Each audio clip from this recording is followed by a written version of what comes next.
Study IQ IAS, अब तैयारी हुई affordable. Hello guys, welcome to Study IQ. So दोस्तों, today we are going to move towards the next topic, that is British conquest of Mysore part 2. आज first Anglo Mysore war and second Anglo Mysore war के बारे में हम लोगों को देखना है। First of all apology, last week यार वीडियो शूट नहीं कर पाया, थोड़ा सा लेक्चर शेड्यूल बहुत ही ज़्यादा बिजी चल रहा था, बट दिस वीक एटलीस्ट 4 या 5 लेक्चर जो वो शेड्यूल है, तो will just move it bit forward. As far as last lecture is concern, Anglo Mysore warfare में हमने देखा था कि हैदर अली, टीपू सुल्तान, इन्होंने क्या क्या मेजर्स लेके रखे हैं, and those measures were quite significant because talking of Hyder Ali, उसके रिलेशन फ्रेंच से काफ़ी अच्छे थे। इट वॉज हैदर अली जिन्होंने इनिशियल लेवल पे फ्रेंच को कांटेक्ट करके वेस्टर्न मिलिट्री टेक्नोलॉजी मैसूर में इम्प्लीमेंट करने का काम किया था। हमने देखा भी था कि रिसाला system of Hyder Ali and naval development of the Hyder Ali. Under after Tipu Sultan आए थे, टीपू सुल्तान ने भी यही फ्रेंच लोगों की मदद से वेस्टर्न टेक्निक्स जो है वो मैसूर में इम्प्लीमेंट करनी चालू कर दी थी, जिसमें हमने देखा भी था कि certain level of the democratic element in the administration, thereafter army reform हो सकते हैं, नेवल रिफॉर्म हो सकते हैं, इवन इकोनॉमिकल रिफॉर्म हो सकते हैं। And that's why from the perspective of the Britishers, Mysore was always pain in their neck. Mysore का फ्रेंच के साथ तो रिलेशन था ही, but apart from that Mysore के थ्रू इंडिया में वेस्टर्नाइजेशन जो है उसके भी अर्लीस्ट एलिमेंट हम लोग को दिखाई दिए हैं, which Britishers never wanted India to possess और India to have. And that's why Britishers ने from the beginning itself 1760s onward Mysore के ऊपर फोकस करना चालू कर दिया था। इसके पहले हम लोगों ने बंगाल वाला चीज़ देख लिया था। बंगाल में ब्रिटिशर्स का जो एंटेंगलमेंट है, that entanglement was rather circumstantial, never intentional. हमने देखा था कि एडमिरल वैटसन एंड रॉबर्ट क्लाई ये बंगाल में क्यों गए थे, एंड वहाँ पे जाने के बाद वाया ख्वाजा पेट्रियस एक डील मीर जाफ़र के थ्रू उनको कैसे मिला था। And it was after battle of Plassey Britishers realise immense potential of the Bengal और उनका फोकस वहाँ पे चला गया। बट बंगाल के रिसोर्सेज आपके हाथ में जब है, देन ऑब्वियसली आप इंडिया को अपने अंडर ही रखना चाहोगे, एंड धीरे धीरे करके जो भी थ्रेट है उसको एलिमिनेट करना भी चालू करोगे। And the biggest threat was Mysore because of the administrative, military, economical reform that were undertaken under Hyder Ali and Tipu Sultan. And that's हमको beginning itself 1750s onward Mysore के साथ ब्रिटिशर्स के रिलेशन ख़राब होते हुए दिखाई दे रहे हैं। And in that capacity ultimately total 4 wars were fought.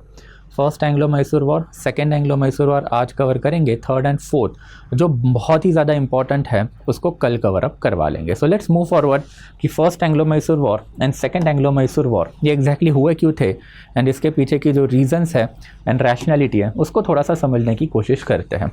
Now first Anglo Mysore war काफ़ी सिग्निफिकेंट है because from here onward Hyder Ali and britishers के रिलेशन थोड़े ज़्यादा ही बिगड़ते हुए हम लोग को दिखाई दिए हैं। And first Anglo Mysore war अगर देखें, then first Anglo Mysore war ये अगेन कोई इंटेंशनल वॉरफेयर नहीं है, it was rather a circumstantial warfare. Circumstantial warfare मतलब क्या है कि कोई भी साइड का इंटेंशन दिखाई नहीं दे रहा है वॉरफेयर करने में, बट फिर भी हर एक साइड इनवेरिएबली वॉरफेयर में उतर के आ ही गई। एंड दैट्स से हम लोगों को साउथ इंडिया की position during the time period of 1761 थोड़ी बहुत समझनी पड़ेगी। तो that is something that we are going to do now.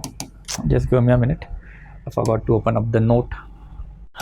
Okay. So as far as South India की position is concerned, then this was the South India का rough map during that particular period of time. Now एक एक करके हम लोगों को इनकी position समझनी पड़ेगी, तभी जाके हम लोगों को ये first Anglo Mysore warfare elaborately समझ भी आएगा। तो सबसे पहले एंड फॉरमोस्ट यहाँ पे हम लोगों को मैसूर तो दिखाई देगा ही, ऑब्वियसली एंग्लो मैसूर वॉरफेयर है, देन मैसूर का एक प्रेजेंस हम लोगों को ये वाले एरिया में दिखाई देगा। एंड मैसूर हम लोग पहले ही देख चुके थे कि सबसे पहले 1761 में हैदर अली ने मैसूर को कैप्चर करके रखा था। And since Hyder Ali had captured Mysore, Hyder Ali के रिलेशन विद द फ्रांस हमेशा से क्या रहे हैं, अच्छे रहे हैं। एंड फ्रांस के अंदर कौन सी टेरिटरी थी, देन ऑब्वियसली फ्रांस के अंदर पौंडीचेरी वाली टेरिटरी थी। बट ये Pondicherry as you know as a union territory, इसमें माहे, आनम एंड कराईकाल ऐसी 3 एक्स्ट्रा टेरिटरीज जो वो भी आती है। And that's why this particular माहे was always important.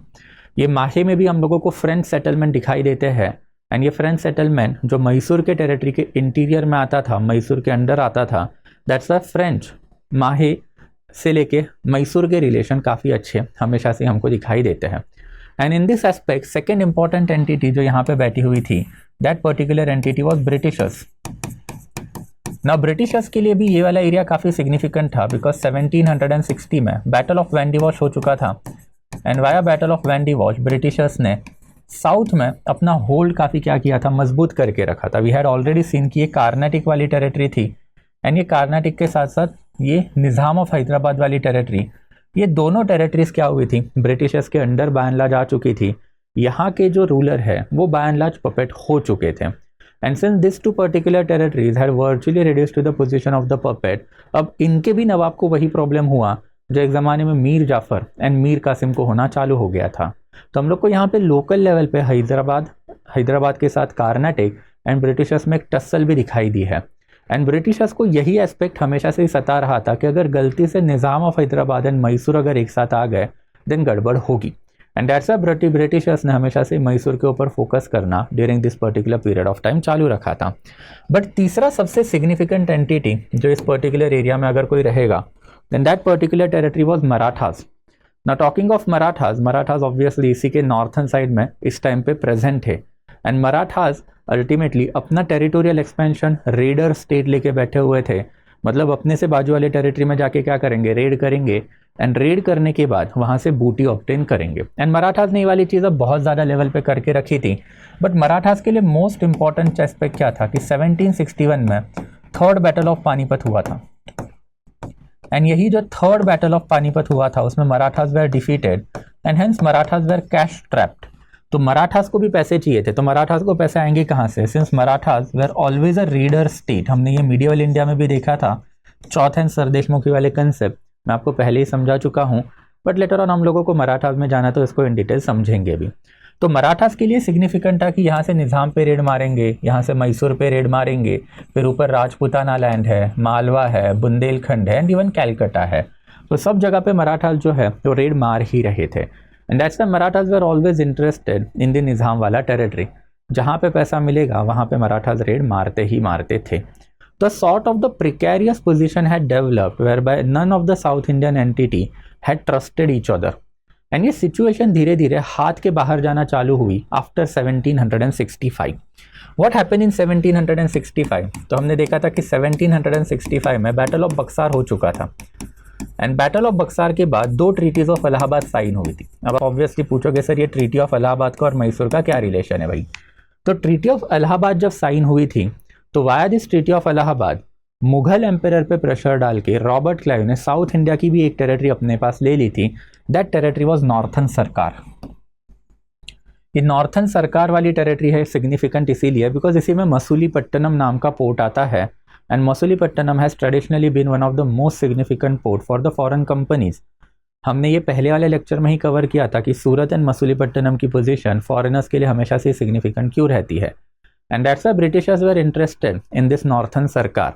In fact Britishers 1751 में जैसे ही उन्होंने हैदराबाद को अपने अंडर लाया था, 1754 में ड्यूप्लिक्स वापस चला गया था, तभी से हैदराबाद के ऊपर प्रेशर डाल रहे थे कि they shall sell of the northern Sarkar वाला territory to Britishers. But ultimately Hyderabad का Nizam was not ready for this aspect. But हमने ये भी देखा था कि हैदराबाद के निज़ाम ने हमेशा से मुगल सुज़राइनिटी एक्सेप्ट करके रखी थी। And that's why treaty of Allahabad के थ्रू एम्परर शाह आलम ने नॉर्थन सरकार वाली टेरिटरी भी Clive and British East India company को दे दी। एंड ये देने के बाद निज़ाम एंड ब्रिटिशर्स का जो टसल है वो कुछ ज़्यादा ही लेवल पे बढ़ना चालू हो चुका था। And in this precarious situation हम लोग को दिखाई देता है कि एक एक करके साउथ इंडिया की पॉलिटिकल सिचुएशन काफ़ी गड़बड़ हो गई। On one hand Mysore Hyder Ali इसी पीरियड में 1761-1765 के अराउंड अपनी पोजीशन कोर्ट में कंसोलिडेट कर चुका था, अपना रिसाला सिस्टम लगा चुका था, तो उसको एक्सपेंशन करना था। ब्रिटिशर्स वेर अपसेट कि हैदर अली एंड फ्रांस के रिलेशन काफ़ी अच्छे हैं।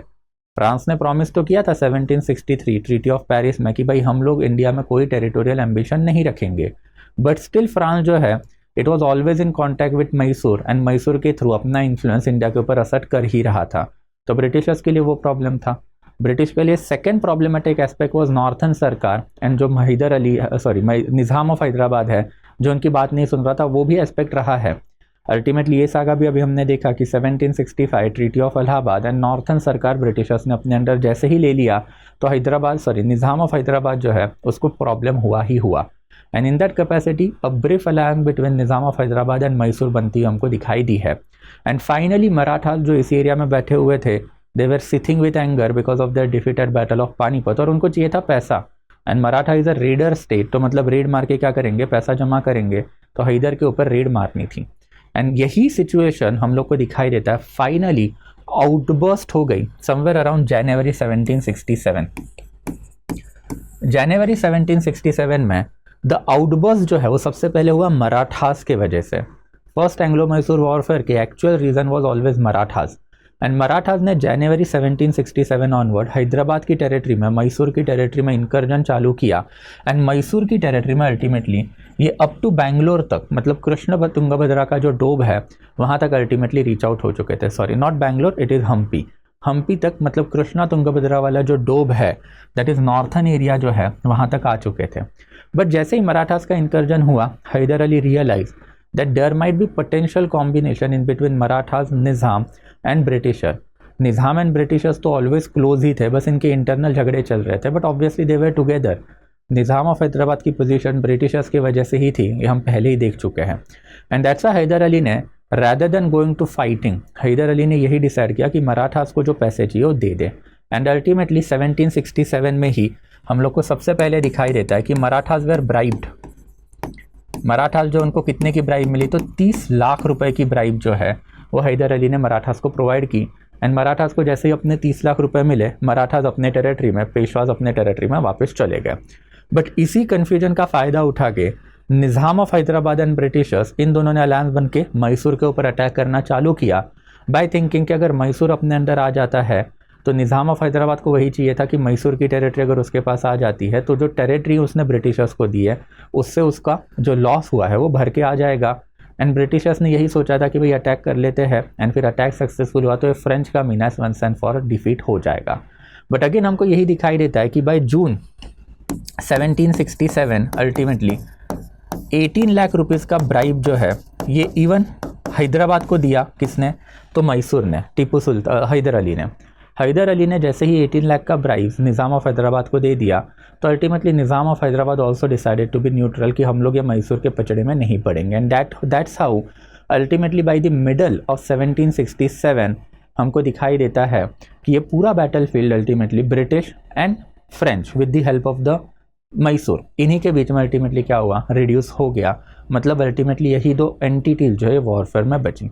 फाइनली इस वॉरफेयर में ज़्यादा कुछ हुआ नहीं। 1767 के बाद ये वॉरफेयर ऑलमोस्ट 1.5 साल के लिए चला। And by the time period of the 1769 Hyder Ali decided कि now enough is enough, and he directly give a dash to Madras. मतलब डायरेक्टली मद्रास के ऊपर ही अटैक जो है हैदर अली ने कर दिया। And when Hyder Ali attack directly Madras, British East India company was not at all prepared for that. And British East India company ultimately decided कि back track करेंगे, थोड़ा सा पीछे हटेंगे तो ही ज़्यादा बेटर रहेगा। And finally treaty of Madras sign हुई। And via this treaty of Madras, ये जो फर्स्ट वॉर है ये एंड हुआ। But treaty of Madras was rather a defensive treaty. Defensive treaty मतलब इसके दो ही प्रोविजंस इंपॉर्टेंट है कि सबसे पहले स्टेटस को मेंटेन होगा, मतलब 1767 के पहले वाली जो सिचुएशन है वो मेंटेन होगी। एंड दूसरा जो है ब्रिटिश एंड मैसूर, इन दोनों में फ्रेंडशिप ट्रीटी साइन हुई। Both parties will not attack each other, and अगर कोई तीसरा पार्टी इन दोनों के ऊपर अटैक करता है तो both parties will form an alliance. ये दो टर्म्स के ऊपर साइन हुआ। Now the question is that कि हैदर अली ने defensive treaty despite defeating Madras sign क्यों की? बिकॉज हैदर अली ने ये बेसिकली डैश दिया था मद्रास पे। जैसे ही मद्रास पे डैश दिया then obviously it was a direct challenge to Carnatic, and Carnatic उस ज़माने में हैदराबाद के अंडर ही बांडलाज हमेशा से ही रहा है। तो मैसूर के लिए, हैदर अली के लिए दैट सिचुएशन वाज देयर कि अगर डिफेंसिव ट्रीटी साइन नहीं करते, पीसफुल ट्रीटी साइन नहीं करते हैं, तो there might be an alliance in between Carnatic, Hyderabad and britishers. तो ये हैदराबाद, कार्नाटिक एंड ब्रिटिशर्स के बीच का अगर अलायंस हो गया तो that would be difficult to defeat by Hyder Ali. And that's why फिर हैदर अली ने डिफेंसिव ट्रीटी के ऊपर फोकस किया, and defensive treaty was sign, there by which this entire warfare got ended. तो ये इंटरनल पॉलिटिक्स था साउथ इंडिया का during that period of time, जिसके वजह से ये सारी पार्टीज एक दूसरे के सामने आके खड़ी हो गई। एंड सारी पार्टीज जब एक दूसरे के सामने आके खड़ी हो गई देन ऑब्वियसली गड़बड़ तो होनी ही थी, एंड हुआ भी वही। तो यही सारी चीज़ें जो है ultimately I have basically given you over here in a written format. मेरा काम था समझाना, मैप के ऊपर थोड़ा सा अच्छे तरीके से समझ में आ गया होगा आपको। तो that is something related to the first Anglo Mysore war, changing alliance से लेके फिर ट्रीटी ऑफ मद्रास तक। हाउएवर 1770 के अराउंड 69-70 के अराउंड जैसे ही ट्रीटी ऑफ मद्रास साइन हुई तो उसके बाद में अब हम लोगों को relation in between Mysore and Britishers कोई अच्छे दिखाई नहीं दिए हैं। एंड फिर इसी एंगल में हम लोगों को ये सेकेंड एंग्लो मैसूर वॉर भी देखना पड़ेगा कि second Anglo Mysore war ultimately चालू हुआ 1780 में। एंड 1780 की पोजीशन जो है ये अगेन आपको समझनी पड़ेगी। What had happen by the time period of the 1780। सबसे पहला एंड फॉरमोस्ट एस्पेक्ट जो हम लोग को यहाँ पे दिखाई देता है is related to Marathas again. Marathas were always powerful entity and during this period of the time हमको दिखाई देता है 1775 से लेके 1782 के बीच में there was Anglo Maratha warfare. First Anglo Maratha warfare जो है ये चालू हो चुका था। तो मतलब 1780 में ये वाला वॉरफेयर जो चल रहा था। सेकेंड इंपॉर्टेंट एस्पेक्ट 1776 में अमेरिकन वॉर ऑफ इंडिपेंडेंस चालू हो गया था। अमेरिकन वॉर ऑफ इंडिपेंडेंस क्यों सिग्निफिकेंट है? Because American war of independence में ब्रिटिशर्स के अंडर अमेरिका थी एंड दैट्स व्हाई ब्रिटिशर्स के अंडर जो अमेरिका थी उसके खिलाफ फ्रांस जो खड़ा था उन्होंने इंडिपेंडेंस ऑफ अमेरिका को फोकस या फिर इंडिपेंडेंस ऑफ अमेरिका को क्या करके रखा था? पैट्रोनाइजेशन या फिर सपोर्ट दे के रखा था। इसके वजह से एंग्लो फ्रेंच राइवलरी यूरोप में वापस से क्या हुई? चालू हो गई। एंड जैसे ही फिर ये राइवलरी यूरोप में चालू हुई देन उसका इम्पैक्ट इंडिया पे पड़ने ही वाला था, दैट इज़ माहे के ऊपर पड़ने ही वाला था। एंड हुआ भी वही कि 1780 में हमको दिखाई देता है कि there was minor attack on Mahe which was French settlement under Tipu Sultan and under Hyder Ali. Hyder Ali को यही प्रॉब्लम था कि माहे का सेटलमेंट जो है वो जैसे ही अपने अंडर था उसके ऊपर ब्रिटिशर्स ने अटैक किया। Hyder Ali was always searching for that reason कि ब्रिटिशर्स के साथ वॉरफेयर वापस से चालू करे। एंड फिर ये अपॉर्चुनिटी मिल गई एंड ये अपॉर्चुनिटी सिग्निफिकेंट भी थी। ये अपॉर्चुनिटी सिग्निफिकेंट क्यों थी? बिकॉज सबसे पहले मराठास जो है they were against British East India company and second important thing France का भी सपोर्ट अब ब्रिटिश ईस्ट इंडिया कंपनी के अगेंस्ट मिलेगा। On the other hand Hyderabad and Carnatic ये दोनों वीकर स्टेट हो चुके थे by the time period of the 1780, तो उन दोनों का इतना ज़्यादा हैसियत जो है नहीं बचा था। And that is how Hyder Ali ultimately decided to enter into the warfare. And 1780 का वॉरफेयर हैदर अली ने खुद चालू किया था। एंड ये हैदर अली ने क्यों चालू किया था? उसी के ये रीज़न है। जैसे ही माही के ऊपर अटैक हुआ हैदर अली ने एक खत दैट इज़ बेसिकली एक डिस्पैच जो है ब्रिटिशर्स के पास भेजा कि सबसे पहले आप ट्रीटी ऑफ मद्रास को 1770 ऑनवर्ड ही फॉलो नहीं कर रहे हो। 1771 में मराठास ने मेरे के ऊपर अटैक किया था एंड जब मराठास ने मेरे ऊपर अटैक किया था आप मेरे हेल्प के लिए नहीं आए, जबकि हमने ट्रीटी ऑफ मद्रास में डिसाइड करके रखा था कि attack on any of the entity will be decided और will be considered as attack on both and either party has to come to help. But 1781 पे जब मेरे पर अटैक हुआ मराठास का, आप मेरे हेल्प में नहीं आए। सेकेंड इंपॉर्टेंट एस्पेक्ट माहे सेटलमेंट जो है you and French that is Britishers and French already had an agreement कि कोई पॉलिटिकल कॉन्फ्लिक्ट आप दोनों एक दूसरे में नहीं करोगे, बट स्टिल माहे को मैंने प्रोटेक्शन देके रखा और आपने फ्रेंच के ऊपर अटैक किया। And we have agreement with the French कि attack on French will be considered as attack on us. And in that capacity ultimately Tipu Sultan Hyder Ali ने ब्रिटिश ईस्ट इंडिया कंपनी के खिलाफ वॉरफेयर जो है खोल दिया। एंड फिर जैसे ही वॉरफेयर खोल दिया तो that ensued the second Anglo Mysore warfare. But ये second Anglo Mysore warfare again strategic था। As I have told you numerous time before also कि कोई भी वॉरफेयर चालू होता है तो ये वॉरफेयर चालू होने के पीछे कुछ स्ट्रेटेजिक रीजंस होते हैं। जो बंदा वॉरफेयर चालू करेगा वो कुछ ना कुछ तो चीज़ें सोच के ही वॉरफेयर चालू करता है। मतलब एक सर्कमस्टेंसेस ऐसे क्रिएट हो जाते हैं कि उसको वॉरफेयर करना पड़ता है एंड वो सर्कमस्टेंसेस को यूज़ करके अपना बेनिफिट देखा भी जाता है। हैदर अली के लिए सर्कमस्टेंसेस काफ़ी सिग्निफिकेंट है बिकॉज मराठास उसके साइड में आ सकते थे। ये पोटेंशियल था because they were fighting against British East India company. वैसे ही सेकेंड इंपॉर्टेंट एस्पेक्ट हम देख सकते हैं कि हैदर अली के लिए even France were ready to support. France अभी तक शांत बैठे हुए थे because they had treaty of Paris.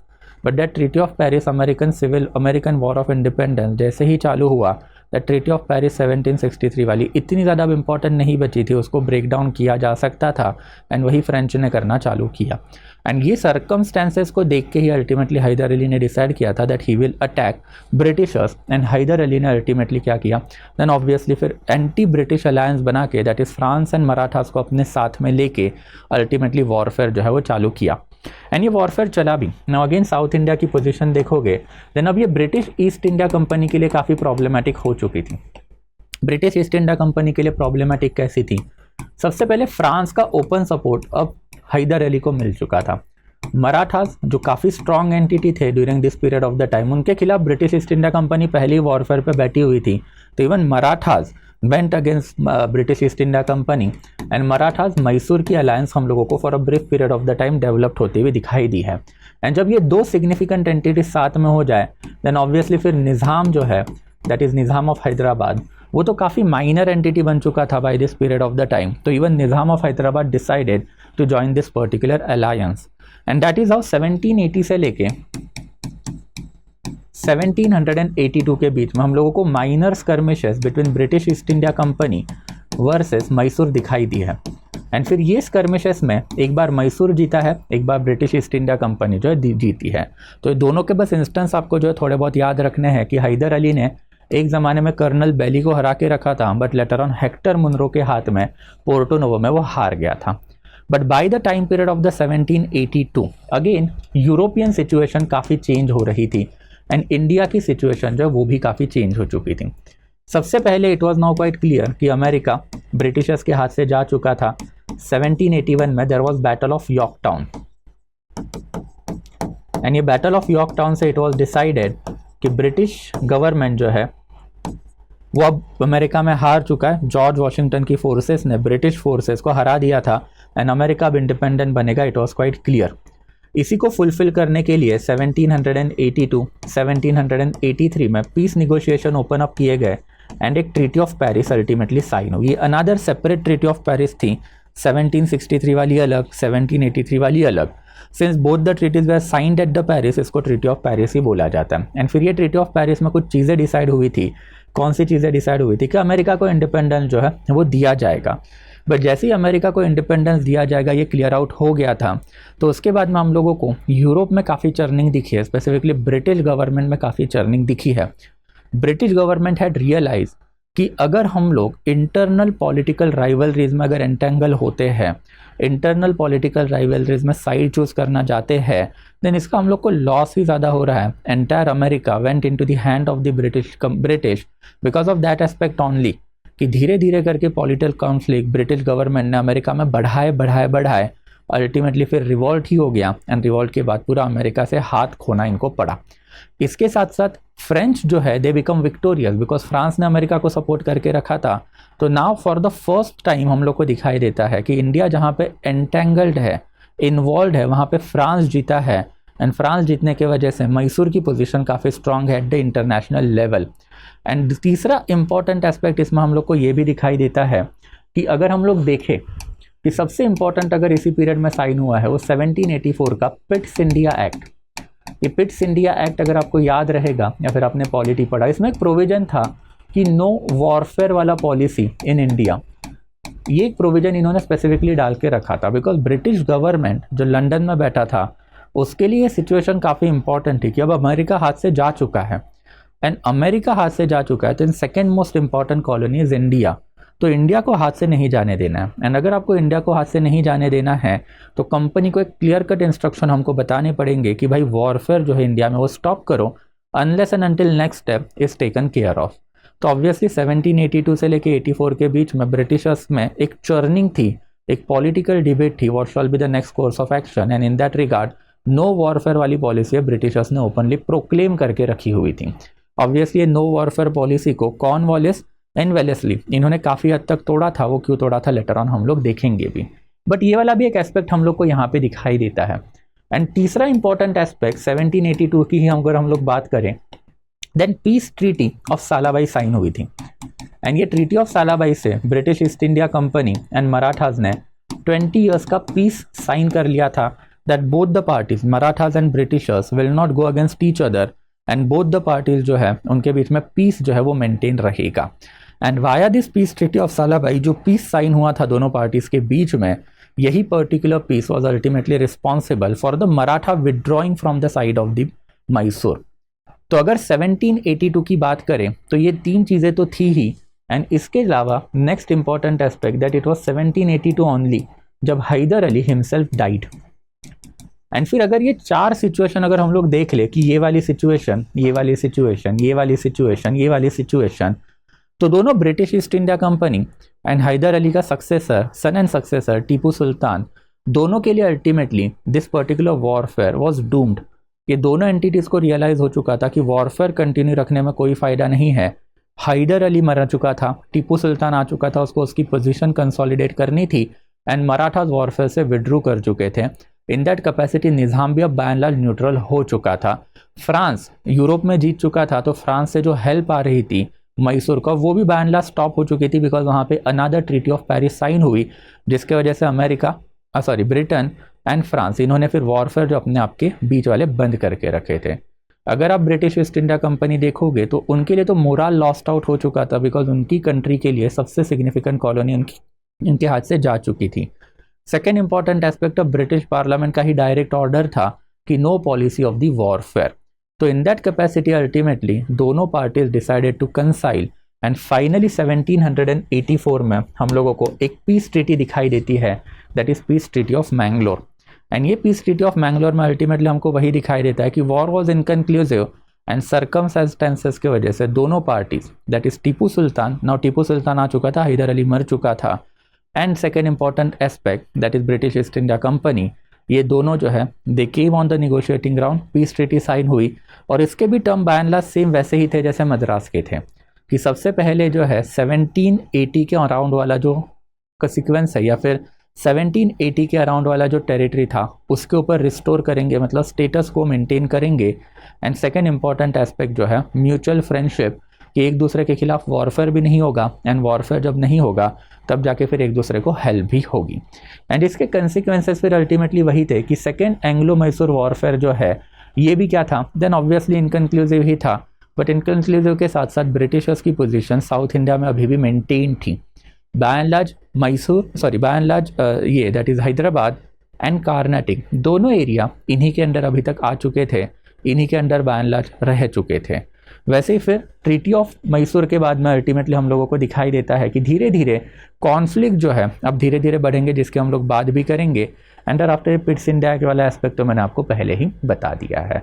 तो जो दो वॉरफेयर हुए थे, that is first Anglo Mysore war and second Anglo Mysore warfare में, इसको आपको बस ये स्टोरी के थ्रू इतना ही याद रखना है कि what are the reasons of this particular warfare. Reason हमेशा पॉलिटिक्स में ही होते हैं, लोकल लेवल का एक गंदा पॉलिटिक्स होता है, पॉलिटिक्स के बिना वॉरफेयर होते ही नहीं है। एंड वॉरफेयर ख़त्म होते हैं विद अ ब्लड शेड, या फिर with the you can clearly see helplessness. जैसे अभी हम लोगों ने देखा था कि British East India company and Tipu Sultan दोनों हेल्पलेसनेस पोजीशन में पहुंच चुके थे। ये वॉर कंटिन्यू रख के सिर्फ ब्लड शेड होगा, किसी को फ़ायदा नहीं होगा, तो let's come on a negotiating ground and फिर एक पीस ट्रीटी साइन कर लेते हैं। And that is what exactly happen, and that sums up our today's session. आज मैंने आपको बोला था कि दो ही वॉरफेयर कवर अप करेंगे, द लेटर टू वॉरफेयर वो थोड़े से बड़े हैं, third as well as fourth Anglo Mysore war, and उसमें सिग्निफिकेंट पर्सनैलिटीज़ भी इन्वॉल्व है, Cornwallis and Wellesley respectively, and Tipu Sultan on the other hand. तो ये तीनों के ऊपर थोड़ा सा अभी देखेंगे कल वाले लेक्चर में। बट अगेन जाने से पहले, since independence day is going on, then obviously independence day का एक मेगा सेल भी लगाया है। This is the biggest sale of the year, इससे बड़ा सेल अब वापस से होगा भी नहीं during this particular year. And that's why फिर जो हिस्ट्री ऑप्शनल का कोर्स है guys, it is we are offering at a very affordable rate if you use my code. And इसके ऊपर अब हमने पहले भी बहुत सारी बातें करके ही रखी है कि फाउंडेशन के साथ साथ टेस्ट सीरीज, ये दोनों का एक्सेस आपको मिलेगा। एंड ऑब्वियसली सारे लेक्चर मेरे ही डिज़ाइंड है, मैं ही लूँगा, तो इन दैट कैपेसिटी 140 से 160 lectures will be there. 3 type का material, crux material, PPT, hand written note I am going to provide you. And इसके साथ साथ इसमें आपको टेस्ट सीरीज भी मिलेगी, पीवाईक्यू के मॉडल आंसर भी मिलेंगे। एंड अगर आपको डेली आंसर राइटिंग करनी है तो वाला कंपोनेंट जो है वो भी मैंने इसमें इंक्लूड करके रखा है। तो इन नटशेल काफ़ी कॉम्प्रिहेंसिव प्रोग्राम है। This particular programme was design by looking at the present situation of the history optional. तो हिस्ट्री ऑप्शनल या फिर इवन इतिहास से बच्चों को आजकल नफरत ही हो गई है, बट ऑब्वियसली इसको अगर सही तरीके से पढ़े, इंटरेस्ट अगर ठीक से लेके पढ़े, देन ऑब्वियसली इंटरेस्ट भी आएगा, ऑप्शनल अच्छे से कवर अप भी हो जाएगा। And I have myself score 300+ marks in the history optional, then obviously एक एडेड एडवांटेज भी आपको मिलेगा कि हाउ टू स्कोर 300+, उसके लिए एग्जैक्टली क्या करना है क्या नहीं करना है। तो I hope it is quite clear guys, so look at it कि काफ़ी अच्छी अपॉर्चुनिटी है। हार्डली 12,999 में we are offering you all this particular thing which I have just told you about. So look at it guys, हमारा batch जो है वो 28 अगस्त को लॉन्च होगा and I hope to see you in the batch. And if you are not from the history optional background then please spread out the word कि अगर आपका कोई दोस्त वगैरह रहेगा उसके लिए. So that will be it from my side guys. Today we are going to stop over here. उसके बाद फिर जो अगला वाला सेशन रहेगा उसमें 3rd and 4th Anglo Mysore war cover up करेंगे and after we will enter into Maratha. But इस हफ्ते में 4 लेक्चर आई हैव प्लान, वो 4 lecture we will be taking care of. So thank you so much guys, I will be stopping the session now. Thank you so much. Yes, study IQ IAS, अब तैयारी हुई affordable.